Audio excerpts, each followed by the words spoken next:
budgétaire mais version recette parce que sous-groupe finance publique bi division boobu noonu moom moo ko doon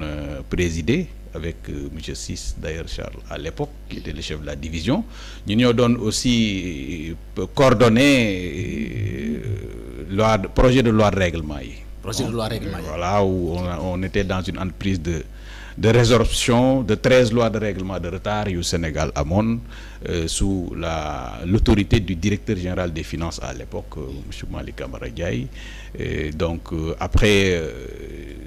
effectivement j'étais dans l'équipe bi doon élaborer les différents types de lois de finances de l'année les lois de finances rectificatives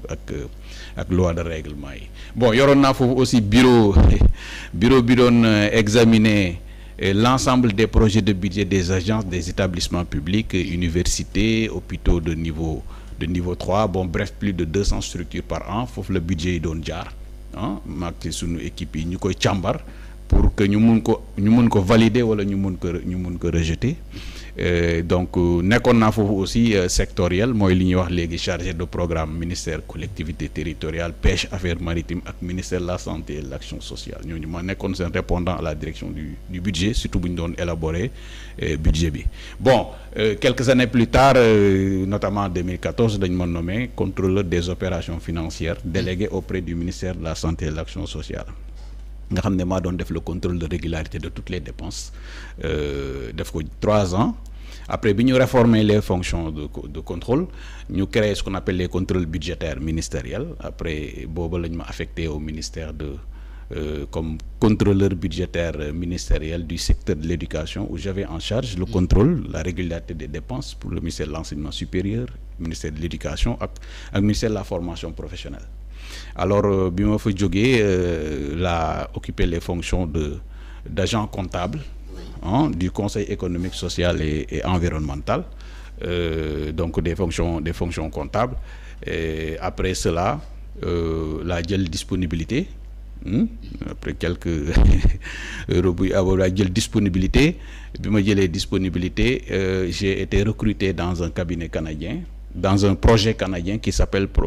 ATPSE à l'époque, assistance technique à la mise en œuvre du PSE, qui est devenu maintenant ATRFP, assistance technique à l'appui de la réforme des finances publiques. Donc, comme conseil en gestion des finances publiques depuis 2021. Donc di former un peu 5 ministères sectoriels di leen def assistance technique di leen former dans les domaines les différentes thématiques de la loi de finances budgétisation ACP déconcentration l'ordonnancement contrôle de gestion bref tout ce qui tourne autour des finances publiques projet bi da ciy accompagner 5 ministères sectoriels donc foofu laa nekk du yëngu depuis lors voilà donc loolu moom mooy rapidement le cursus professionnel le cursus académique wax naa la ko def naa un an bon j'ai fait le CESAC aussi ak quand même quelques formations à l'extérieur du pays. mbokk téléspectateurs loolu seen déwénatal mooy Abdou Karim Sock feeñu na gën feeñ naa gën naa ko feeñal bokk nga ci hauts fonctionnaires yi l'administration sénégalaise yi mosul gëm ne suñu chiffres yi dañ ko maquillé laata li ñëw ci loolu Abdou Karim président de la République def na fi 1 an ci bopp réew mi Bassirou Diomaye Diakhar Faye nan nga ko jàngatee lan nga ci mën a jàngat. waaw je pense que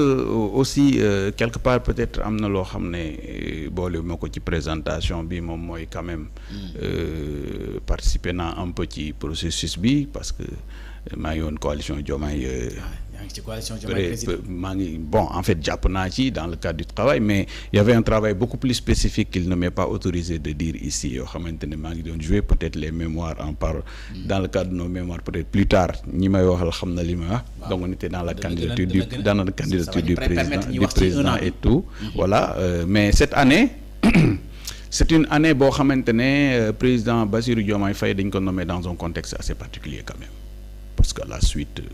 vraiment de beaucoup d'événements yi fi xew des tentatives voilà de report de l'élection yu avorté et cetera voilà ñoom ñu tëjoon leen ba à 10 jours des élections ñu génne leen ñu ñëw fekk un pays où tout est à refaire alors mu jël réew mi commencer par des mesures d'ajustement yu am solo ay réparation de beaucoup d'injustices et c'est très important ay restauration de beaucoup de déséquilibres parce que ce mandat-là cette première année-là il fallait pas s'y attendre s'attendre à ce que mu nekk ay années de tabax ay tali ak yooyu c'est-à-dire qu'il fait une situation qu'il faut restaurer, surtout restaurer les équilibres macroéconomiques et budgétaires qui ont été perturbés à la suite de plusieurs décisions qui ont été prises. Globalement, moi je considère que l'année bi mu def c'est une année positive avec un bilan qu'on peut juger valablement positif sur la base des décisions qui s'imposent à tout président de la République qui prend un pays ci conditions yi.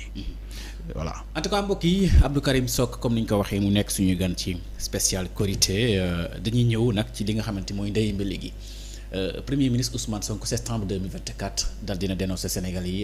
dañ falsifier l'ancien régime waxul dëgg partenaire Sénégal yi ndaxte dañ li ñuy wax ci chiffres yi ak li ñu fekk nekkul dëgg yow yàgg nga ko wax fan nga tegoon loolu. Bon fi ma ko tegoon moom mooy d'abord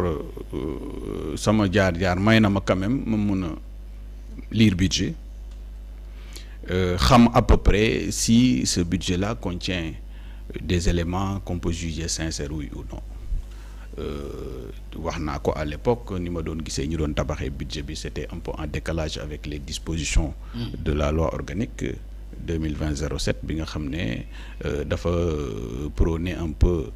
séparer les opérations budgétaires des opérations de trésorerie, ces aspects techniques sur lesquels moi je reviendrai pas parce que ça n'intéresse pas grand monde, mais je l'ai dit. Et puis bi may assurer le programme de formation de certains députés notamment Yewwi Askan Wi lecture yi ñu doon def ci budget bi dama leen doon expliquer ne budget bi il y avait un défaut de sincérité. Or la sincérité avec les réformes budgétaires dafa nekk un 6e principe budgétaire boo xamante ne dafa exiger à ce que nos comptes publics puissent refléter la réalité et les perspectives économiques. Bu fekkente ne da ngay tabax budget boo xamante ne correspondrul ak yow sa koom-koom ak say perspectives économiques nga ciy wax loo xamante ne économie waxul loolu wala ngay wax loo économie loo xamante ne en réalité budget bi ciy dérivé en fait conformul donc bu boobaa boo defee analyse bu ndaw rek da ngay xam ne lii am na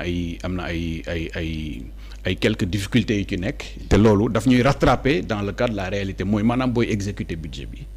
boo ci prévoir ay recettes yoo xam ne dafa ëpp parce que da nga jàpp ne yow sa taux de croissance bi gonflé nga ko wala c'est sa agrégat macroéconomique yi en fait tabaxe nañ ko noo xamante ne c'est assez pompeux et peu dañuy fa budget bi ciy dérivé dafay rëy boo demee à la réalité nag di exécuter ngay recouvrer ay recettes di enchaîner ay moyens valus am ay dépenses yoo dul fay tu es obligé de grever ton déficit budgétaire dem di lebi di ñëw après loolu bu yàggee ça crée des problèmes. mën nañu wax nañ ci 12 ans yi wala 11 ans yi ci Macky Sall mi fi nekk budget bi mosul sincère.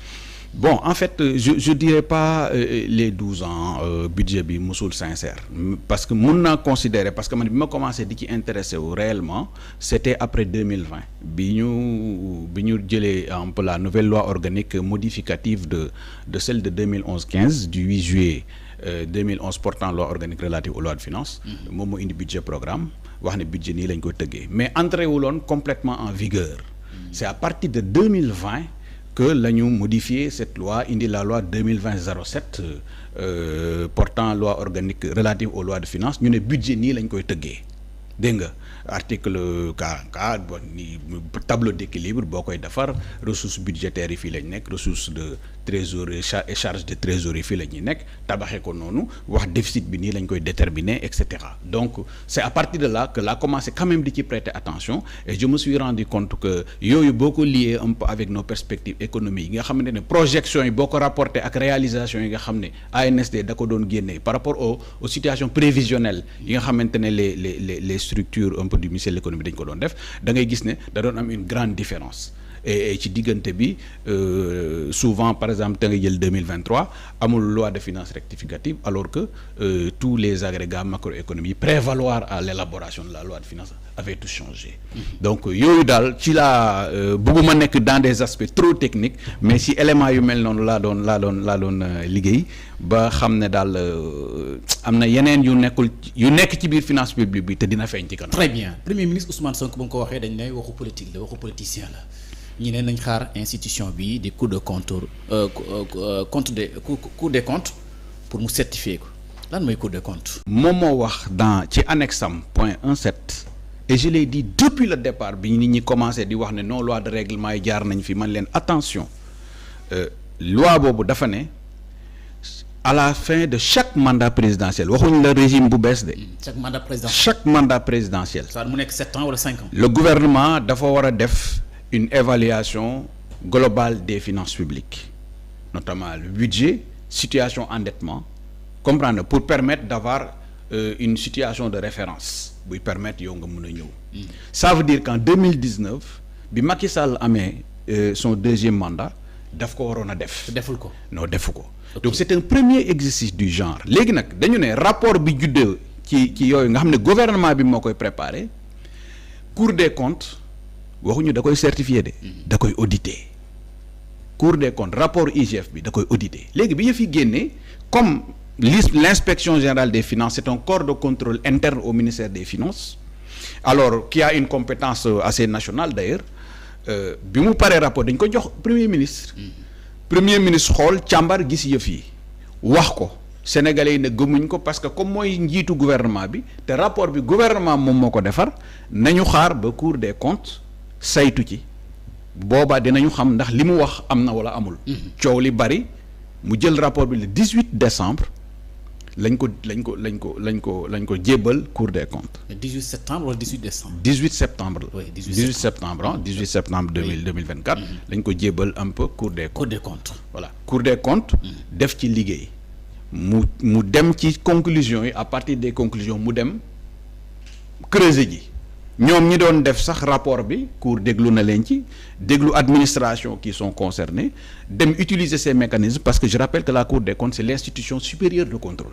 dans tous les pays am ay normes yu muy utiliser. léegi bala ngay continuer foofu ci Cour des comptes. dem na di saytu di gëstu ji. waaw dafa am ñu nga xamante ni sont concernés ministre des finances Abdoulaye Daouda Diallo mu ne kenn saisiru ko kenn laaju ko loolu lañ ko mën a expliquer maanaam loolu lañ ko mën a comprendre ñoom déglu leen ci cour bi te cour bi indi na audit définitif dafa natt ñoom dégluwul leen. non xam nga aussi man gis naa ñu bëri ñuy wax affaire Cour des comptes mais man pour man. Un intellectuel ak quelqu'un boo xam ne da nga ne assumer nga ay responsabilités publiques wala tu aspires à les assumer booy wax benn yëf il faut avoir le minimum quand même de se faire le minimum de violence dina metti mais nga dem gëstu ji xool nu muy demee Cour des comptes tuddul nit. du nit. tuddul nit. woy rapport bi ba rapport bi jeex gisoo fi cour mu ne diw wala diw cour fonction yi lay topp. d'ailleurs bu bëggee nga tontu ko sax ka fa nekk le locataire du moment lay jox pour mu tontu donc moom ministre day wax directeur général directeur TG et cetera. mais du tudd nit. léegi nag période bi ña fa nekkoon am na ñu ko occupé woon. oui comprendre nga mais ñooñu en réalité du ñoom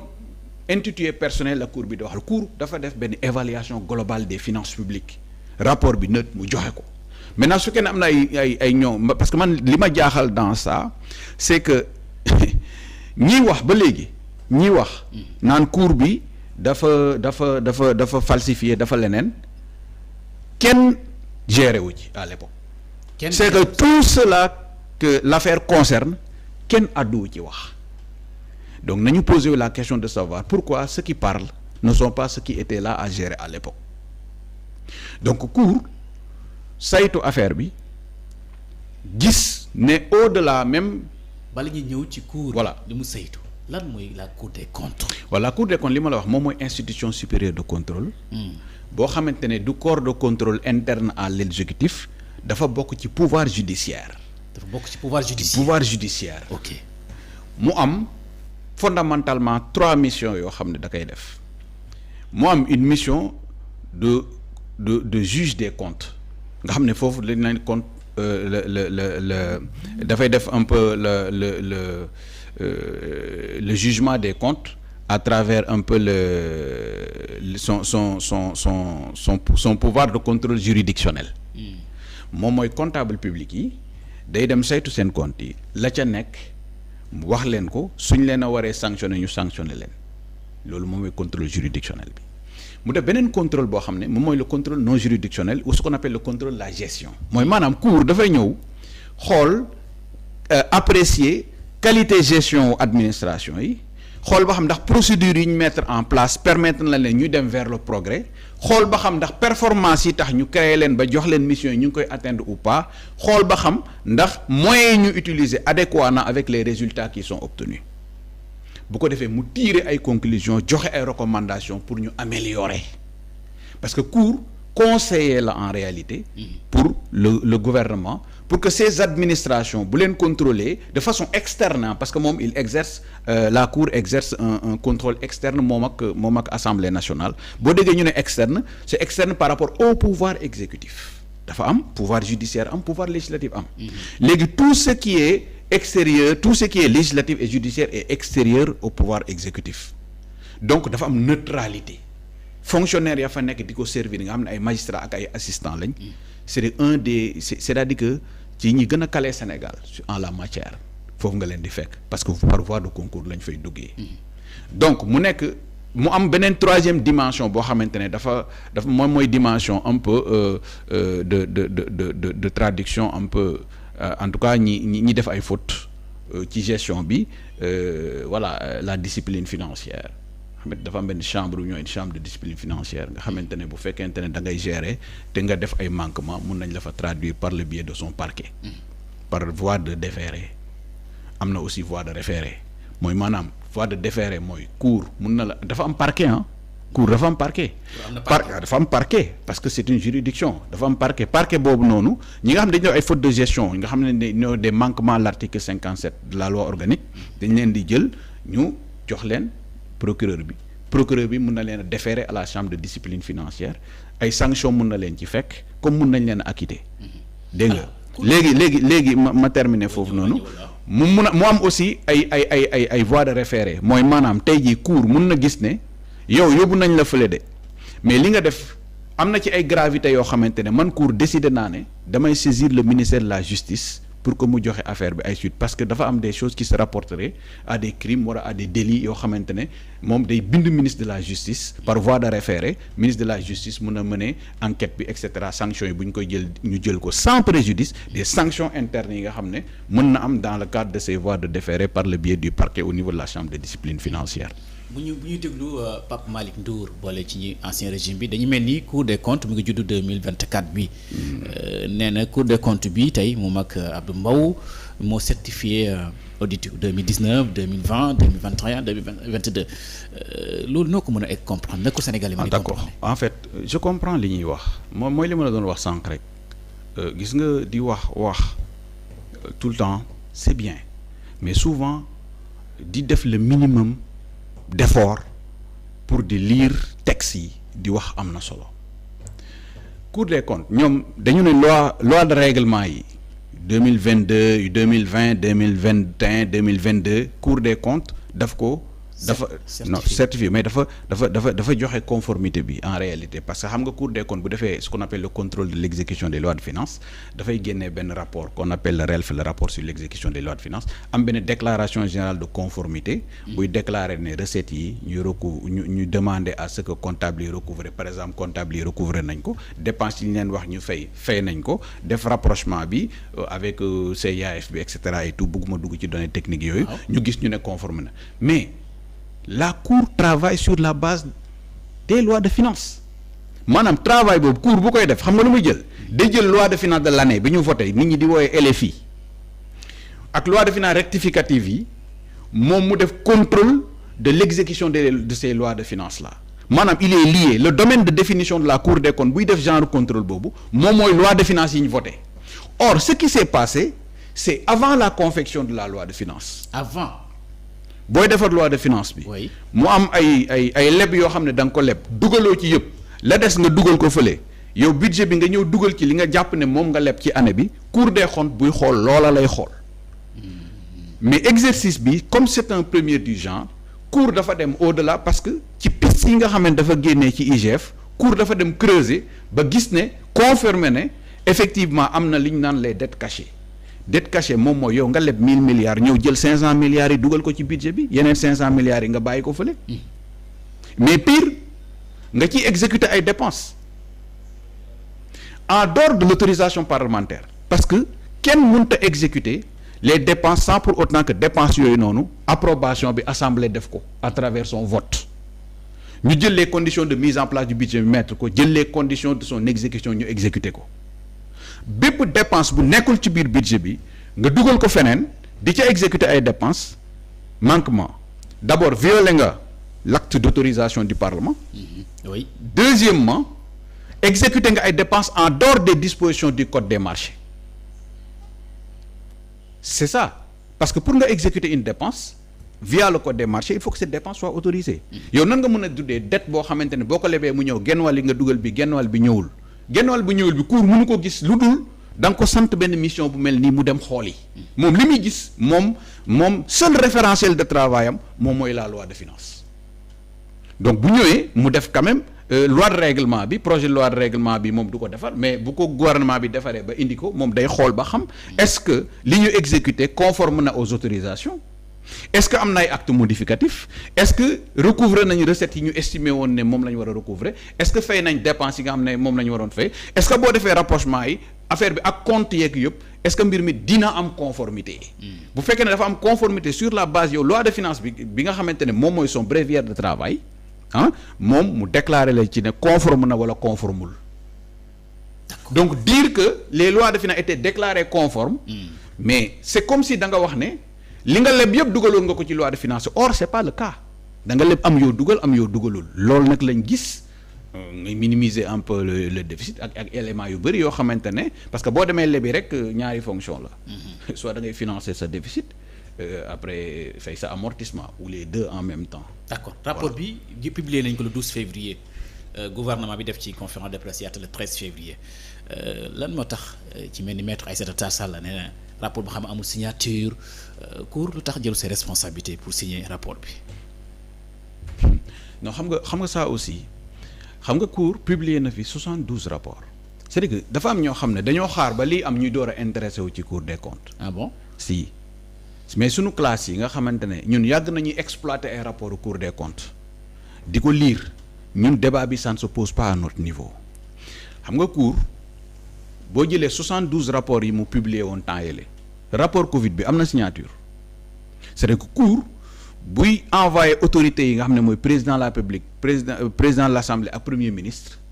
dafay def benn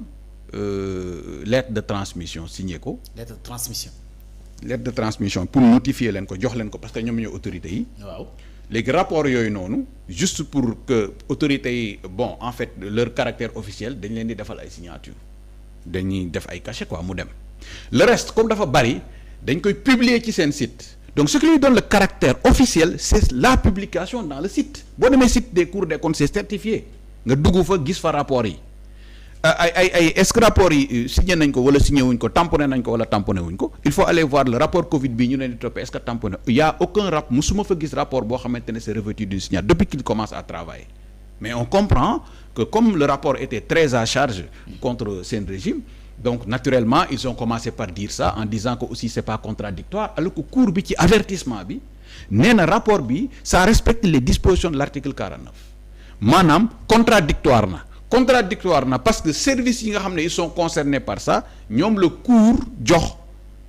les observations ñu tontu jox ko mu dugal ci biir ñoo joxe ko donc entre la cour ak ñoom moi je crois à la Cour des comptes qui a dit qu'en vertu des dispositions de l'article 49 de la loi organique sur la Cour des comptes ça a été revêtu en tout cas les procédures contradictoires ont été respectées. Cour des comptes dafa ñëw gën a dëggal gën a lu mu wax moo gën a pire le premier ministre Ousmane Sonko wax par responsabilité la ci IGF am IGE ak les agents de l'administration sénégalaise yu liggéey ci ministère des finances. non IGF IGE moom c'est des structures de contrôle interne au pouvoir exécutif nga xam ne dañuy nekk soit sous l'autorité du président mooy IGF sous l'autorité du ministre des finances non IGE sous l'autorité du président IGF sous l'autorité du premier ministre ak les inspections internes yi nga ne ils sont sous l'autorité des ministres ñooñu structures yooyu ñoo leen di permettre ñuy càmbar di auditer di leen jox ay conclusions ñuy sanctionner wala ñuy appliquer ay recommandations. waaw dégg nga. waaw donc ñooñu IGF def na liggéeyam ba pare jox na ko cour. waaw voilà amu ci benn responsabilité lu dul sant nañ ko liggéey bi def na ko jox na ko ministre des finances jébal na ko premier ministre jébal na ko président jox na ko cour des comptes pour pas mu certifier mais pour mu auditer ko c'est-à-dire que rapport boobu bi mu demee cour da ko auditer waat day xool sa ba xam bon est-ce que yéen normes yi ngeen utiliser sax ay normes yu normal la dans le cadre du contrôle ak yooyu noonu est-ce que yéen vous aviez suffisamment de détachement par rapport à ça est-ce qu'il y a pas de yooyu yëpp cour da koy xool gis nga ni cour di dégloo les structures yi ñu jàpp ne en réalité dañoo fautif dans cette affaire là noonu la cour di dégloo aussi ñi nga xamante ne dañ koo def parce que moom buy fonder sa conviction sur la véracité des kii noonu lay def léegi nag ak moyens yi ko état jox nga xam ne benn structure de contrôle amu ko moom mu dem investiguer gis ay affaires yoo xamante ne en réalité donc c'est des affaires yu kawe njort cour noonu lay liggéeyee te gis nga dinaa la waxal benn affaire. waaw ma déglu la. gis nga boo nekkee rapporteur maanaam yow nga war a def sa rapport ci benn mission bu ñu la sant mu am chef de délégation am équipe et cetera et tout ngeen war a def la réunion de restitution au niveau soit de la chambre wala dans les chambres réunies c'est redoutable boo laajee collègues c'est les ay magistrats yu fa nekk gis nga yow ci sa bopp. gars yi dañ lay jàpp dañ lay c'est-à-dire que dañ lay waasa loo teg da nga ñu ñëw teg le contraire loo teg ñu c'est-à-dire da ngay dem ba yow ci sa bopp sax da nga naan est-ce que man magistrat da ngay xeeb sa bopp parce que da ngay gis ne gars yi seen bopp mayuñ la dara de sorte que la fay génn day nekk loo xam ne dañ koo tamee bàyyi lu bari loo gis mu génn rek mooy loo xamante ne dafa mérité génn c'est comme ça que ça travaille man ku dama fa am ay collègues dafa am collègue de ñoo xam ne dama mus a liggéey ak ñoom dans le temps ñenn ñi ministère des finances lañ nekkoon ñenn ñi je les connais ci seen xarañ ci am naa fi sax ñoo xamante ne voilà voilà donc c'est des gens yoo xamante ne on ne peut pas douter de leur moralité parce que dem nañ fi sax bay institution boobu bokk ci pouvoir judiciaire man ndax mënuñ jàpp ne am na ay politiciens yi fa nekk. non cour mënul am politicien ay magistrats yi cour nañ fay accéder ñaari voies la waaw soit da ngay nekk benn fonctionnaire boo xamante ne nekk nga ci biir administration pendant longtemps administration am expérience ñu nommé la par tour extérieur nga dem fa nekk magistrat mais beneen bi par voie de concours la maanaam da ngay def concours te concours boobu moom concours bi gën a sélectif Sénégal moom mooy concours Cour des comptes ngay gis magistrat de carrière bu def concours boobu pour continuer nekk magistrat Cour des comptes maanaam yow nga nekkoon magistrat de chaire du judiciaire def concours Cour des comptes pour ñëw nekk un magistrat de la Cour des comptes ils sont nombreux là-bas bare nañu mais man dégg naa sax xam nga da ngay gis temps yii ñu naan directeur général bu bees bi en fait voilà parce que moom moo falsifié rapport bi donc ñu neexale ko en fait le poste alors que kooku bokkul sax ci mission bi xam nga lan moo tax turam nekk ci biir rapport bi parce que moom chambre des affaires budgétaires et financières la bokk te bi gars yi indee rapport bi di ko fa càmbar ñëpp toog di leen déglu mooy ñi nekkoon ci mission bi moom dafa bokk ci ñu toogoon di déglu yow naturellement boo génnee rapport bu génnee foofu dinañ wax ne les membres de la chambre ñii la turam nekk ca gis nga kooku noonu il a tout obtenu dans sa vie par voie de concours musuñ ko may dara concours dugg ENA nekk secrétaire d'administration defaat concours dugg ENA nekk inspecteur du trésor def na concours dem Abidjan defi foofu gestion politique économique def concours dem ENA France def fa cycle long de toute sa def concours admis Cour des comptes de toute sa vie voilà quelqu'un boo xamante ne concours moo ko may lu mu am. très bien compétence am tax ñu nommé ko mais justement pour des questions am ña koy wax xam nañu ne c'est pas vrai y a pas de je réponds pour dire y a aucun politicien à la cour foofu noonu premier président de la Cour des comptes il veille à ça. foofu kenn mënu fa def politique c'est incompatible boo ko naree def sax da ngay demander disponibilité affaire yooyu nga dem comme l'ont fait deux magistrats yu ma xam yoo xam ne c'est ay grands policiers du ma sutti suñu tur si ne dañoo génn Cour des comptes dem defi politique. donc cette affaire là il faut le clore. il faut la clore waaw. très bien le 13 février bi gouvernement bi jàkkaarloo ak Sénégal di leeral ministre de la justice Ousmane Diagne annoncé na ay poursuites ci anciens ministres yi ay comptables ak yooyu. mais qualification mooy faux écriture escroquerie détournement yooyu est-ce que dana yomb loolu dafa mel ni. loolu daal juge bi. waaw moom moo koy qualifier xam nga cour bu defee li muy liggéey ba pare. waaw dafay génnee rapport bi bu génnee c'est rempli de recommandations premier objectif bi moom mooy manquement yi am ñu mun ko déceler recommandation yi administration bi appliquer ko pour que jamais de pareilles choses dootu fi am beneen affaire bi mooy moom cour ci boppam mun na gis ne y a des choses yoo xamante ne dafa revêtir des qualifications de crime wala des trucs des ay affaires crime wala délit mu saisir ministre de la justice saisir les juges yi bu ñu demee nag ñoom dans le cadre de seen liggéey ñoom ñooy apprécier est-ce que lii faux en écriture la délit et cetera ça c'est du rôle de la justice de le faire et puis justice bi daf ko war a def. justice moo koy def alors dañuy ñëw ci beneen bi mooy bu ñuy weesoo ci loolu dañuy ñëw ci partenaires yi FMI Banque mondiale est-ce que Sénégal mën na. non ji dégg nañ njiitu réew président Macky Sall bi muy wax ne les accusations d'Ousmane Sonko sont totalement faux les allégations sont totalement faux nee na réew mënoo ko jiite dooleb. Est-ce que Sénégal mën na nekk sans am ak rapport FMI ak Banque mondiale. D'abord rapport bi avec FMI ak Banque mondiale n'est pas lié à leb réew moo gis effectivement da ngay leb parce que gis nga budget noo koy tëggee ay recettes la ak ay dépenses say recettes mataluñu pour fay say dépenses nga am li ñu naan déficit manquant boobu moom ngay dem lebi pour fatt ko. mun a am un équilibre beneen leb bi permettre la nga yenn besoin de trésorerie yi nga régler ko problème bi kay moom mooy lan leb bu anarchique di leb c'est-à-dire que yow en réalité c'est même de la facilité yenn yi sax dama yaakaar ne ñàkk parce que sëriñ bi dara gënul yomb am naa politique publique bàyyil ma dem lebi pour régler ko t'as jamais fait un effort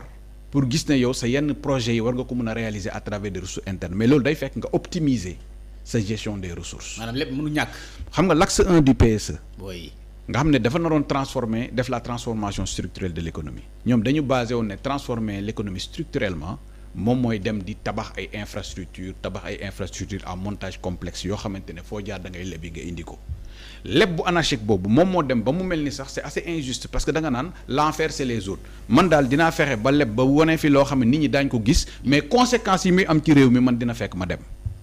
C'est ce qui est arrivé avec les grosses infrastructures yu ñu réaliser ko à travers ces genres de montage yu doy waar. donc loolu moom mooy le problème. donc dire que réew yëpp ay leb loolu nit sax day leb. ñun du ñuy leb. waaw oui. est-ce que yow doy am revenu. di am ay dépenses. lu tax ngay dem ci boutique bi di leb c'est parce que sa revenu permettre la nga couvrir ses dépenses mais est-ce que di nga lebal ba boutiquier bi saisir sa kër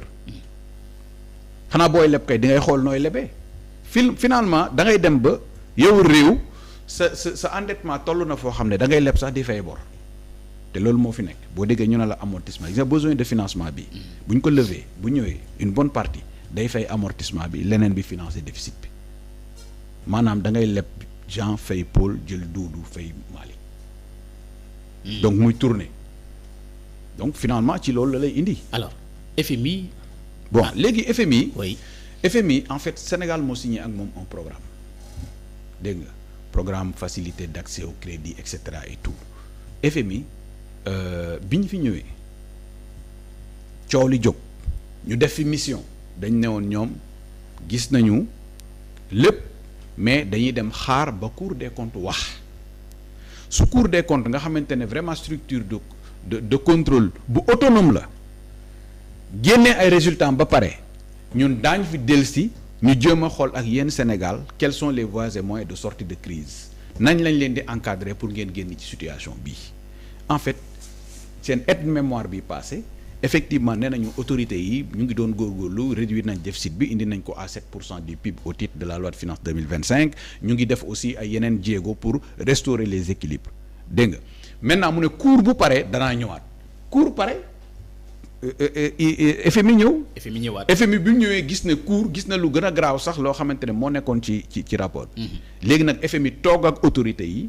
ñu xool yan solution la ñuy teg parce que solution yi ñuy teg loolu moom mooy nekk un peu feuille de route de travail bi mais amul lenn lu mu ñu imposer. amul lenn lu mu imposer. amul lenn lu mu 4000 milliards yooyu fan la génnee dette cachée. 4000 milliards yi d'abord xam nga dette dafay am ay convention da ngay dem bu wëri bailleur mu lebal la nga signer convention ñu nekk ay emprunt bi emprunt programme emprunt projet et cetera ak les autres emprunts dafa am ñaari fonction waaw daf lay permettre déjà nga financer sa déficit ba pare couvrir say besoins de financement léegi déficit boobu noonu ak les besoins de financement boo ko boolee loolu moom mooy nekk un peu le besoin de financement annuel dégg nga besoin de financement annuel boobu bu ñëwee dañ koy autoriser ci biir loi de finance mais boo lebee lépp ngay déclarer li nga tiré da nga koy déclarer ci budget bi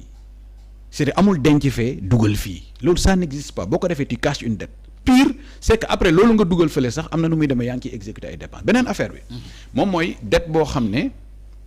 en fait banques yi ngay bind ñu lay financer ay projet nga ne di nga ko prévoir dans le budget finalement bu dem nekk benn encours bu doy waar de 2500 milliards genre leb yooyu aussi dañu ne c'est hors circuit budgétaire parce que déclaré wuñ ko ci loi de finance bi dama bëgg nga xam ne réew amul lenn looy jël di ko fa exécuter te doo ko déclarer te nekkul ci budget bi parce que pour que budget nga mun ko exécuter fokk nga requérir une approbation de l'Assemblée nationale donc au nom du principe de la sincérité de l'exhaustivité de l'exactitude da nga war a programmer yépp ci budget bi nga bàyyi nag député ñu xool ndax daañ la ko autoriser wala duñ la ko autoriser lépp loo def en dehors de ces procédures là yow tu es en marge des lois et règlements en vigueur mais loolu boo ko dindee ci budget c'est vrai que nañu bàyyi lépp ñuy def lu ñu neex parce que aussi c'est des règles c'est du droit c'est aussi de la comptabilité très bien c'est également de la planification et c'est des statistiques loolu yëpp boo ko dindee substance boobu boo ko dindee ci ñun nañu arrêter loi de finance or on peut pas être le seul pays qui ne va pas élaborer ces lois de finance sur la base des réglementations parce que ñun lépp lu ñuy def ci directive communautaire la jógee suñu loi organique bi tënk suñu loi de finance yi la c'est parce que UEMOA moom moo génnee ay directives ñun ku ne réew mën a jël transposer commencer appliquer voilà c'est ça Alors, l'ancien ministre de la Jeunesse, Pape Malick Ndour, réfute les allégations du FMI concernant une supposée dette cachée de 7 milliards de dollars sous le régime de Macky Sall. Il juge le rapport de la Cour des comptes biaisé et dénonce une absence de débat contradictoire. L'Alliance pour la République donc affirme avoir saisi le FMI pour présenter sa version des faits, document à l'appui. M. Ndour accuse le nouveau pouvoir de vouloir discréditer l'ancien régime pour masquer ses propres difficultés et justifier d'éventuelles contre-performances économiques. waaw xam nga en tant qu'agent de l'État s'il prend lui la responsabilité de jeter l'opprobre sur la Cour des comptes moom la rek parce que Cour des comptes institution supérieure de contrôle boo xam ne ku fa nekk ku ci gën a tuuti mën na la jàngal ñu jaar fa par des voies de concours liggéey bu mucc ayib génnee ko teg ko nga nekk un agent de l'État parce que je dirais pas un fonctionnaire di wax lii c'est très grave deuxièmement le FMI yoonam nekkul ci ay partis politiques FMI yoonam nekkul sax ci ay kii moo fa doon gérer kii gérer ñoom il part du gouvernement du Sénégal le gouvernement du Sénégal il est permanent bu ñuy changer ñeneen dañuy ñëw ñoom loolu la ñuy cibler donc parti amuñu affaire ak parti politique dégg nga bu fekkonte ne ñi nga xamante ne dañu jàpp ne ñoom ñoo fi nekkoon au moment des faits ñu signalé wu nit ñi xam leen ñoom ñoo defoon association sax dem di wax on peut comprendre mais vraiment pour des logiques de protection un peu de sa gestion parce que souvent j'ai pas man bëgguma di wax ci ay nit quoi xam nga parce que moi je préfère parler des idées et tout mais ba dem di enjamber la politique bay wax ci Cour des comptes d'une certaine façon Cour des comptes nee na c'est contradictoire moom nee na c'est pas contradictoire je crois à la Cour en vertu de l'article de l'article 4 mooy les concernés ne sont pas mais les concernés ku leen tudd Cour tuddul concerné Cour ay gestion ay gestion la wax ay structure ay fonction lay viser tu ne verras nulle part dans le rapport quelque part où un nom est cité c'est des fonctions qui sont citées loolu c'est des subtilités yoo xam ne il faut le comprendre dans le cadre du fonctionnement de la Cour des comptes maintenant effectivement bu ñu naree situer les responsabilités dinañ xool fonction bi ça correspond à quelle personne dans telle période loolu day fekk ñuy dem ci suite yi ñu war a jox un peu au contenu de dañuy def ay poursuites bu boobaa fonction yi danañ xool ça correspondait à quelle personne mais Cour buy def son travail là fonction yi lay waxal bu fekkee ne yow da nga nekkoon directeur de l'artisanat c'est le directeur de l'artisanat je donne un exemple quelconque directeur bi nekkoon na fi ça concerne sa gestion bu ñëwee du dem nañ ko yóbbul waa ji nekk këram non da ko yóbbul le directeur de l'artisanat ba fa nekk kooku moom mooy employé à voir avec les uns et les autres comment rassembler les preuves pour te mbir mi du tontu pour tontu il faut amener des documents actuellement ñi nga xamante ne ils sont plus là ils ne disposent pas de l'administration les archives sont là ici fi ñun suñ réew mi c'est un pays normé c'est-à-dire que loo fi gis moom ay actes am na ay archives yu ñuy denc dans la conservation moom ay spécialistes yu koy gérer bis boo soxla saytu boo ñëwee da ngay dem foofu nga tirer dañoo am aussi ay systèmes d'information yoo xam ne lépp lay retracer. d'accord lii yenn conséquences la mën a jur ci réewum Sénégal. conséquence bi kay leer na yow bu fekkente ne yow dañ laa fal. nga nekk réew mi ak bitim réew mi réew mi ak bitim réew mi d'abord. oui yow boo ñëwee avec des ambitions parce que boo jëlee référentiel bi nga chiffré SND stratégie nationale de développement par exemple 18 000 milliards moom moo waroon a financer les différents axes yi ko composé aujourd'hui l'encours de la dette 18 000 milliards sëñ bi. ah oui 18 000 milliards. parce que en partant. kon njiiti réew mi fi bàyyi Macky Sall mi fi jógee 13 000 milliards dafi bàyyi woon. non en fait 13 000 milliards la déclaré woon. fi bàyyi loolu la wax. et malheureusement les projections yi ñuy def sur la base du référentiel yëpp ça partait de l'existant. mooy maanaam de ces statistiques officielles yi génn ci la PASTEF basé wu comprendre nga pour mun a def un peu c'est les en tout cas la planification des éléments projet mais plus bi ñu ñëwee au pouvoir. bi ñuy réajuster c'est sur la base de ces statistiques officielles ci la ñu basé wu ba mun a wax ne par exemple on a besoin de 18 000 milliards dans 5 ans par exemple pour financer les projets qui sont dans les différents axes mais on s'est rendu compte que c'était pas 13 000 milliards que c'est 18 000 milliards loolu la Cour des comptes génnee yow sa besoin bi nga amoon pour régler les projets yi nekk dans le référentiel déjà sa endettement bi loolu la maanaam mu ngi mel ni boo jëloon li yóbbu fee mooy yow dootoo def dara da ngay fay conséquences yi mooy mënatoo occuper wu des priorités des Sénégalais parce que li ngay tal mooy à la fin du mois foog nga fay te nit bailleur moom soo ko lebee fayee ko day am ay pénalités bu fekkee ne ay banques dañ leen a leb 2500 milliards soo leen fayul deux risques la non seulement banques yi mën nañ la attraire mais problème yi moom mooy dañuy am sax ay problème pour présenter ay titres à la BCEAO pour tirer ay liquidités te banques yi bu ñu amatul liquidité l'économie n'est pas financée donc da ngay jékki-jékki lépp ne tekk kenn xamatul lan la parce que yow problème yi préoccupation bi nekkatul pour dem tabax telle route nekkatul pour subventionner telle chose mais préoccupation mooy nan lay dajalee koom-koom man pour fay bor bi ñu may toppee te loolu du fonction wu état daf fi nekk pour exécuter des politiques publiques population yi kontaan ñu am naataange jàmm réew mi développé mais boo demee ba loolu mënatoo ko def ndax yow yaa ngi xalaat fin du mois salaire yi bu ñu ñëwee wàcc masse salariale boo xamante ne kenn xam nu mu toll nga ñëw dette bi wàcc yeneen dépenses incompressibles yi wàcc yow sa gafaka bi liy dugg noonu en termes de recette demeewul noonu mais da ngay am problème yow sax da ngay dépendant ci dette bi ba ci kanam. gis nga leb bi nii da nga ciy dépendant sax ba ci kanam parce que mënoo def autre chose. li nga mën rek moom mooy réajuster wàññi say dépenses abandonner en tout cas wàññi dépenses fiscales yi def optimiser say recettes rationaliser say dépenses et cetera ça c'est classique quoi loolu rek nga mën a def. alors léegi renégociation entre FMI ak Sénégal mën nañ jàpp ne. luy tabax la luy yàgg nar yàgg la. non day oui parce que xam nga il faut que mu am benn programme bu bees bu ñu ñëwee ba Sénégal teg lim nar a def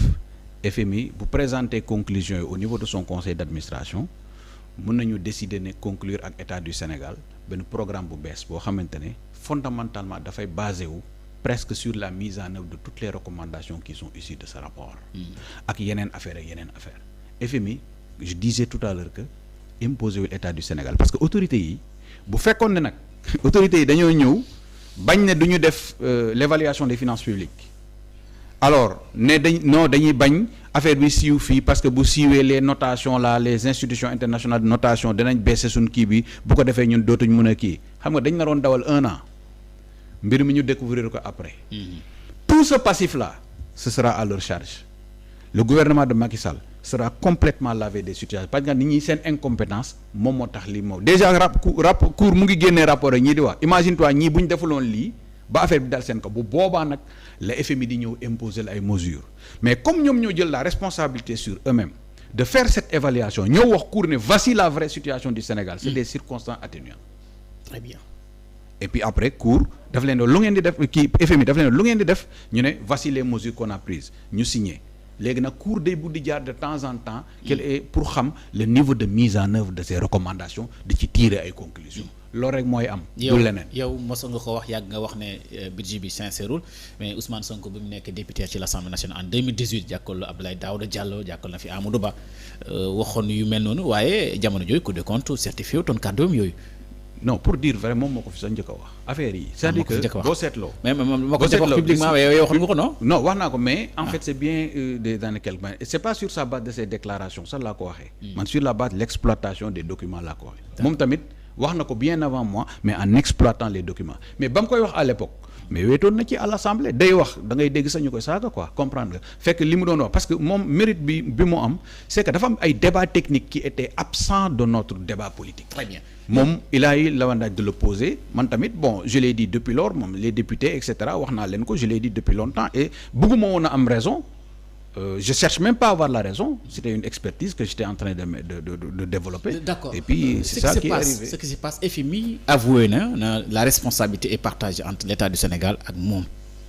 léegi nag. non j'ai pas entendu que moom avoué na. non avoué na la responsabilité de l'État. non j'ai pas entendu waaw état bi. c'est-à-dire que moom moo. sa responsabilité ci situation bi. voilà FMI l'État du Sénégal. voilà xam nga FMI en fait ñoom du ñu audit. FMI bu ñuy liggéey c'est sur la base des statistiques officielles nga leen di jox ñu liggéey ci ñëw def ay recommandations dem ñibbi amuñu pour ñëw di fouiller parce que FMI dafa am benn considération diplomatique bu nekk ci seen ay missions mënuñu def de l'ingérence. waaw comprendre nga. Oui. Mais quelque part am na ñenn ñu ngi poser seen ay responsabilités ci biir affaire bi waroon nañoo kii et cetera est-ce qu'ils n'ont pas laissé mais c'est-à-dire que dafa toogoon rek di xaar état bi di ko jox ay statistiques muy sur la base de ça or statistiques yooyu état bi doon jox. statistiques yooyu baaxul. C'est ce qui s'est passé. Et lu tax ñu xam ne baaxul il a fallu que ñu def l'évaluation des finances publiques il a fallu que Cour des comptes auditer rapport bi génnee teg ko état du Sénégal ñëpp ki ñu quand on est républicain. gis nga quand le pouvoir judiciaire décide. Ça s'impose à nous tous. Très bien. Ministre des Finances Cheikh Tiba présenté na son budget ci l'Assemblée nationale tey boobu xam nga mën nañu wax ne boobu budget bu sincère la Abdou Karim Sock. En tout cas li ma mën a wax ci budget boobu. waaw moom mooy budget boo xamante ne au moins cherché na à amorcer le processus de correction des problèmes yi ñu fi jot a gis. D'accord. Parce que bi ñu defee audit bi dañu ne déficit budgétaire bi 12% du PIB la woon. dégg nga besoin de financement bi 2000 et quelques milliards moom mu ñëw ramener ko à 7% du PIB avec un objectif de le ramener en 2027 2028 à 3% xam nga dafa am benn critère communautaire boo xamante ne dafa ni yow loo leb boo jëlee sa stock dette yëpp mënut a dépasser 3% de ton PIB ñun on en était à 12% te loolu dafay am conséquence directe sur l'endettement parce que gis nga dafa am ay relations étroites yu déficit di entretenir ak endettement parce que autant sa déficit bi dig rëy autant ngay gën a soxla leb te boo soxlaa leb da ngay fay te fay boobu dafay dem ba yow sa dépense prioritaire yi nga war a réaliser da nga ciy consacrer donc sous la conduite du ministre Cheikh Diba que je salue au passage mon ami Cheikh donc en fait vraiment amorcé na le processus de réajustement et de correction pour la viabilité de nos finances publiques. Donc de l'autre côté nag dafay am benn programme spécial de traitement de notre dette c'est-à-dire une thérapie de la dette publique parce que man dama jàpp ne voilà yàgg nañ koy mais léegi lañ gën a soxla beaucoup de politique de gestion de la dette te loolu vraiment ñëpp gis nañ ne mi ngi ci góorgóorlu baax sous la responsabilité du premier ministre et du président de la République. mu ngi soog a tegu ci raay mu ngi soog a sincère mu ngi soog a jëm fu. non man nag vraiment du ma fi nekk di wax mu ngi soog a parce que man bu may wax benn affaire du may bëgg. di mel ni ay truc damay bëgg au moins mu am un peu de science ci biir. waaw néew moom mu ngi soog a mais am nañu diagnostic bu ñu musul am dans l'histoire. waaw loolu am parce que lii nii musul am. parce que 2012 dañ ko décidé mu waroon am 2019 amul am 2024. donc sur la base de ça gouvernement bu ñëw di jël ay mesures pour corriger loolu nangu déjà affaire bi di ko corriger ñun dañuy jàpp ne mu ngi ci benn exercice boo xamante ne dañ ko war a encourager et c'est ça qui va remettre de l'ordre en matière de finances publiques suñu réew mi te sa finance publique bu viableul say politique publique mënoo leen exécuter tel que tu veux doo leen programmer exécuter parce que tu auras toujours un problème de soutenabilité de leur financement et de leur exécution. léegi nii ma ndax loolu mënul jur conséquence ci prix électricité bi ak dund bi ci subvention yi doon gis. bon su nekkuloon ñoom seen xarañte mënoon na am parce que yow boo demee ba. dañ xarañ de. presque une bonne partie de tes dépenses là ay dépenses su fay bor la. Souvent da ngay dem bay négliger yenn kii mais avec la subvention parce que avec les prix là il y a aussi une maîtrise de l'inflation autour de 0,8% alors que je pense directive communautaire bi dafa ne inférieur à 3% quoi c'est-à-dire que aujourd'hui li ngay def ci subvention bi moom mooy da nga koy appliquer une politique hiérarchisée maanaam ñëpp mënuñu bénéficier de subvention bi am na ñoo xamante ne n'ont pas besoin de subvention da ngay xool ñi nga xam ne soxla nañ ko dégg nga après nga subventionner leen donc loolu la ñuy wax un peu la rationalisation un peu de la politique de subvention beneen affaire bi soo bañee prix yi jóg du ngay dugal xaalis rek di créer de la péréquation wala ngay def un peu de c'est-à-dire que da ngay dem développer ci sa secteur primaire par exemple l'agriculture aujourd'hui on a vu gis nga prix affaire yi ñu ngi baissé bon certains disent le cours mondial du riz et tout ça mais prenons les pommes de terre ak yeeg yooyu noonu li ñuy tabax dans la vallée su amee ay magasins de stockage nga xam ne on a la possibilité d'approvisionner le pays 12 mois sur 12 donc naturellement prix du jóg parce que lan moo tax prix du jóg c'est la rareté des denrées moom mooy tax mu jóg gis nga un bien économique moom est caractérisé par sa rareté yow soo demee ba yëf yi manqué rek pour nga am ko fokk nga casqué mais bu fekkente ne li ñu soxla mi ngi fii ñu koy béy ci biir réew mi donc prix yi du yéeg parce que foo tourner da nga koy gis et actuellement boo seetee korité bi vraiment ak koor gi yëpp franchement les prix sont maintenus dans des proportions yoo xam ne gouvernement malgré discours yi ñuy dégg yëpp réew mi dafa nërmilu fool si feneen chiffres yi mais Sénégal dafa mel ni ñuy liggéey ñi ngi liggéey ñuy lekk ñi ngi lekk réew mi mu ngi neex amul fenn fu ñu takk seen brassard rouge ne fayeeku je dis pas ça je dis pas réew mi mu ngi neex parce que xam nga toog waaw yow yaa ko wax mais xam nga toog di yeewoo ci climatiseur lépp kii nga am oto noo defa nag rek am oto yeewoo ci climatiseur et cetera et tout tout le temps yow booy dem sax voilà tu es pris en charge gis nga boo góorgóorlu tuuti da ngay foog ne kenn souffrirul parce que yow ci conditions yi nga nekk moo tax yow mënoo comprendre ne nit ñaa ngi souffrir mais am na ku nekk à l'opposé de li ngay dund nii yow booy gérer nag ñooña ngay xalaat pas même les situations intermédiaires da ngay xool les personnes qui sont dans l'extrême pauvreté te boo xoolee statistiques yi nit ñi ba léegi ñu ngi am ay difficultés mais ren bon je dirais pas par rapport à daaw mais déjà koor gi coow polémique amul et cetera ça signifie pas que il faut dormir nag comme ça mais il faut continuer ci politique man li may encourager c'est qu'il faut que autorités yi xam on est nit ñi ils sont dans leur bureau parce que sëñ bi d'accord dañuy jàppale population. d'accord premier ministre Ousmane Sonko moo ko njëkk a wax bi muy def ci demam ci visitam bu ci Colobane pour déguerpissement désencombrement ci Colobane moo ko njëkk a wax réew mi ñu fekk dafa nërmelu ñu ne déet waay premier ministre tey Cour des comptes dëggal li mu wax ñu ne déet waay FMI dëggal li mu wax Macky Sall mi ngi Maroc lan mooy sa responsabilité. La responsabilité de qui? Macky Sall. mais ne serait-ce une responsabilité morale yow boo jiitee réew ñu dënk la ko nga war ko gérer dans les standards mu mel ni kenn yilifuloon kenn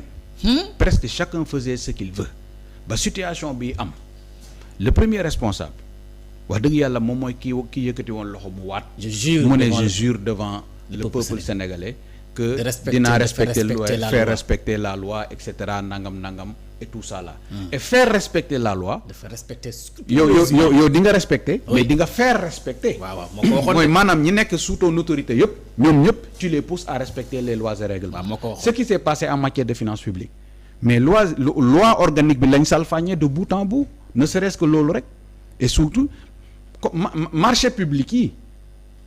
vraiment des marchés publics yoo xam ne que beaucoup qualifient de surfacturés et cetera et tout bu fekkente ne tu es dans un pays où tu cherches à te gargariser d'avoir réalisé un TER et cetera et tout on sait le montage de ces projets nan la demee donc en ce moment-là ta responsabilité ne serait-ce que morale est directement engagée en attendant que sa responsabilité personnelle ñu mun ko situer dans le cadre un peu de mais bon souvent coow li day bari par-ci par-là mais je trouve que am na ñu mu joxoon aussi ay responsabilités man des fois damay dem ba naan mais est-ce que le président Macky Sall n'est pas en train de découvrir des choses en même temps que nous. mu bett ko maanaam mu dem waa lii nu mun a demee. affaire bi est-ce que jaaxalu ko daal. bien vrai que ça répond moom xam na bu baax yenn affaire yi mu doon def di xam la cay tiré wu derrière et tout ça là il y a des gens qui le mettaient en selle ñoo xamante ne amuñ sax diplôme mais yoo xamante ne au fonction dañ doon trembler devant et cetera et tout yooyu amoon na fi. mais sincèrement man damay ne ba si yàgg ma gis liy génn di génn ba si yàgg je me dis mais est-ce que le président Macky Sall n'est pas en train de découvrir des choses en même temps que nous. même est-ce que nga gis na gouvernement bi ni ko ñenn ñi ñu mel ni yow di ko imaginer dafa garaaw dafa doy waar dafa yéeme est-ce que gouvernement bi ndax gis ne ministre de la justice tuddul fenn ci qualification yi haute trahison tudd ko benn yoon. waaw mais xam nga nag loolu. loolu pour mu am càppaandaw la parce que il faut nga càmbar il faut nga def say recherche il faut mu am ay temps procédure ñu xool ba xam situer responsabilité yi mun a xam ndax haute trahison am na wala amul mais en l'état actuel des choses man je ne peux pas parler de haute trahison alors qu'il n'y a pas encore des conclusions qui nous mènent vers ça moi je suis un républicain du ma accuser kenn. Très bien. mais loolu mun na nekk càppaandaw ëllëg te haute trahison na yaakaar naa président rek lañ koy def. moom lañ koy def ñi des ils sont passibles si ay ministres ils sont à la haute cour de justice. merci voilà. Abdou Karim Sock planificateur expert en gestion des finances publiques mooy nekk suñu gan ci spécial Korité dañuy wéyal ci beneen actualité l'Assemblée nationale examine l'interprétation de la loi d'amnistie le 2 avril mu nekk àllarba bii di ñëw. àllarba ñii loi d'interprétation bi Abdou Karim Sock ban appréciation ci am. bon appréciation bi ma ci am. journée polémique. bon au-delà des questions de finances publiques je suis obligé de parler un peu de l'actualité parce que ñu ñëpp fi lañ dëkk quand même. actualité la. journée polémique parce que 2021 ba 2024 ou 25 dafa am ay affaires yu bëri yu fi xew ay bakkan wadd si ñu tëj ci ay nit te ñi ngi ci jot a présenté juge bi yëpp bu ñëwee dañ naan defu leen dara président Macky Sall dem ba ci biir mu jël sa loi d'amnistie mu ne dafa bëgg a indiwaat la paix maanaam effacer lépp ñu partir sur de nouvelles bases loolu moom moo taxoon ñu jël la loi portant sur l'amnistie mais loi portant sur l'amnistie bi dafa am leneen lu mu doon ci biir parce que ministre bi à l'époque madame Aïssata Tall Sall bi ñuy examiner affaire bi en commission ba ko député yi laajee en commission am commission bu ñu koy examiner population yi duñ gis. parce que entre ñoom député lay doon là-bas ci seen bâtiment yooyu ci biir il paraît que bi ko député yi laajee dafa ne carrément oui crime yeeg yooyu noonu bokk ci exaction yeeg yooyu noonu bokk fi mais ba mu ñëwee plénière bañ ko reposer la même question je pense que c'est même le député Birame Souleye à l'époque moom moo ko posé la question moom dafa ne loi bi lépp la couvrir d'ailleurs boo seetloo dafa am suspension de séance juste après bu waroon durer 15 minutes mais dafa dem ba durer presque 1 heure de temps d'ailleurs pour la petite histoire ci diggante bi la décision conseil constitutionnel wàcc rejetant le projet de modification de la constitution ci diggante bi jour boobu keroog la décision bi wàcc bi ñuy voté la loi d'amnistie affaire bi nag nara couvrir ay nit ñoo xam ne faat nañ bakkan sëñ bi bakkan comme lii ma dégg député Amadou Ba di wax c'est-à-dire que ñun dañu war a sunu ay manifestation ñuy góorgóorlu ba bakkan doo ci rot ak lu munti am bu bakkan parce que bakkan dafa fort bu fekkee ne dafa am ñoo xam ne dañ fi nekkoon def lu leen neex loi bi mu leen ñoom bi ñu ñëwee parce que les seules victimes de cette affaire c'est Pastef et ses souteneurs mun nañu nekk nag ay ñun toogoon ci kër ga nga xamante ne amuñu carte sax mais dañoo bëgg ñoom la ñu rey seeni ay doom seeni ay jarbaat et cetera seeni ay rakk alors ñoom ñu ne dañoo bëgg a génnee loolu ci champ d'application loi bi noonu la demee niñ ko bindaatee gis nga carrément nee nañu képp ku rey lii moom mooy rey lii di torture ak yu demee noonu loolu mënul bokk ci loi d'amnistie parce que convention internationale yi ñoom ñoo ne fait yooyu kenn mënul ko baale léegi nag les faits se rapportant à des manifestations am léeg-léeg nga mer toj fii par-ci par-là dem laxe taal ak yooyu noonu loolu moom je te dis tant que l'État va continuer à être là le pays va fonctionner il y aura toujours des ñii sax ci régime bi sax ñàkkul ay manifestations yu comme yu mel ni mun na ci am bien vrai que ñaanuñ ko pour dire que c'est des choses yoo xam ne day bëgg di am ay destruction de biens matériels benn affaire moo koy régler moom mooy la réparation ku ñu yàqal dañu taal sa kër mais nañ la fay bu ñu la fayee le préjudice est parti mais ki faat bakkan kooku noonu il doit payer c'est ça le sens même de cette loi interprétative. En réalité, c'est une loi interprétative, moi que je dis même modificative de l'article 1er, parce que après exclure dans le champ tout ce qui est tout le champ lexical qui tourne autour des morts ak un peu les tortures. Et c'est bien comme ça et tout le monde doit le soutenir parce que monsieur Niang nit ñi boo gisoon ñu doon xarab loi d'amnistie bi depuis que ba ko Macky Sall jëlee ñu dee ñee taxoon ñuy wax. waaw ñi ci ñàkk seen bakkan. ñàkk seen bakkan. manifester ñàkk seen léegi nag ñu ne léegi ñi ñàkk seen bakkan ak yooyu bokkatu ci. ñi nga xam ne dañ leen torturer nga xam ne dañoo obtenir ci ñoom ay aveux à la suite de torture yooyu yëpp ñu lijjanti ko moi je pense que c'est une bonne modification qu'il faut voter et puis faire appliquer comme ça gars yi mën a dem répondre devant les juridictions compétentes mais de leur forfait qu'ils ont commis ici avec violence. Malgré les critiques groupe parlementaire PASTEF mu ngi maintient son calendrier mooy mercredi bi dana ci jublu waaye lan moo tax ñi ne abrogation partielle la dañ viser les forces de défense et de sécurité ba nga déggee wax juju yow. non en fait gis nga loolu. waaw. ñi fi nekkoon te affaire bi concerne leen ñoom ñoo bëgg a jël FDS yi def leen ay bouclier pour bañ yëf yi agsi ci ñoom. ah noonu la demee. ah mais nervi FDS la. nervi FDS la. non. très bien. ci biir affaire doo doon gis ay nervi waaw dañ doon ñu ko gisoon image yi. mais xam nga ñoom ils veulent envelopper la c'est-à-dire que dañuy jéem a jaxase un peu le nouveau régime ak FDS yi mais FDS yi ñoo leen gën a jàng quand même la gis nga nag. forces armées booy wër ñi gën a jàng Sénégal demal foofu. lu ne lañ jàng ci àddina ñooñu mun nga leen a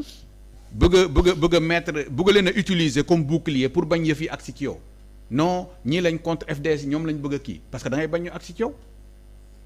mais ñoom ci seen bopp ñoo accusé officiellement FDS yi ne ñoom ñoo def loolu. parce que boo waxee ne FDS yi ngeen bëgg a juger yow wax nga ne FDS yi ñoo ko def. te loi bi waxul loolu. loi bi dafa ne képp ku def bu dee FDS ak bu dul FDS mais nag ñoom dafa mel ni dañuy ragal mu agsi ci ñoom ñu ne ñu bëgg ko jàllax FDS comme ça gars yi tiit ne woy FDS yi dem ñu révéler et tout ça là mais ñoom ci seen bopp en le disant consciemment ou inconsciemment ils sont en train d'accuser les FDS et il faut qu'ils arrêtent ce discours parce que baaxul. La Cour suprême ordonne la levée de l'interdiction de voyage Mansour Faye. La Cour suprême ordonne la levée de l'interdiction de sortie du territoire imposée à Mansour Faye, ancien ministre sous Macky Sall. Son avocat maître Amadou Sall a confirmé que le juge des référés liberté a enjoint au ministre de l'Intérieur de permettre à son client de voyager librement. Gis nga man nag mënuma wax une chose léegi et son contraire. Le rapport de la Cour des comptes dañ ko génnee mu imposer à tout le monde parce que mooy l'institution supérieure de contrôle man décision de justice bu génn dama koy approuver parce que les décisions de justice s'imposent à toutes les autorités administratives et à nos prix individuellement du moment que justice bi vidé na ko man awma lu ma ci expliquer sama xam-xam sax bariwul ci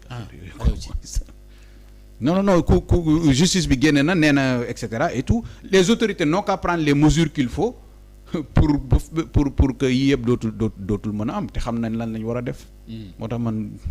bëgguma ci kii ni tout parce que bëgg ci kii. non une décision de justice est sortie. moi je suis. man est-ce que foofu je sais pas mu voyager ou pas mais waxuma loolu de. mais dama la ne. juge bi dañ ko saisir est-ce que lii légal na wala légalul mu génnee mu ne légalul parce que amul peu et cetera man je m'aligne sur mais autorités yi seen bopp. xam nañu fan nañu war a jaar ba ñi nga xamante ne potentiellement. c'est eux qui sont responsables de ce qui s'est passé xam nañu fan lañ mën a jaar ba dootuñ génn. mais gis nañ lu mel ni. nañ def loolu. li Mame Mbaye Niang ñoom Doudou Ka kenn gisutu leen te peut-être waaw xëy na sa gis kenn déggutu leen xam naa yow mu la koy laaj da nga lay déranger Mansour Faye est-ce que war na génn réew mi ndaxte rapport Cour des comptes rapport Covid-19 la fi procès diggante moom ak Aminata Touré gis nañ ko fii est-ce que mu war na génn réew mi loolu lay laajte. bu warta génn réew mi naan nañ ko notifier man xaw ma ndax war na génn wala warul génn parce que du ma justice te nekkuma ci dans le secret de l'enquête njàngat bi ma ci am daal moom mooy ñi nga xamante ne en réalité tey jii ils sont responsables officiellement de ce qui s'est passé d'une certaine façon ou d'une autre le ministre de la justice n'a qu'à sortir benn acte boo xam ne daf leen di maintenir ci biir réew mi sinon mënuñu tere kenn mu dem ministre de la justice li mu war a def xam na ko prendre les mesures mais quand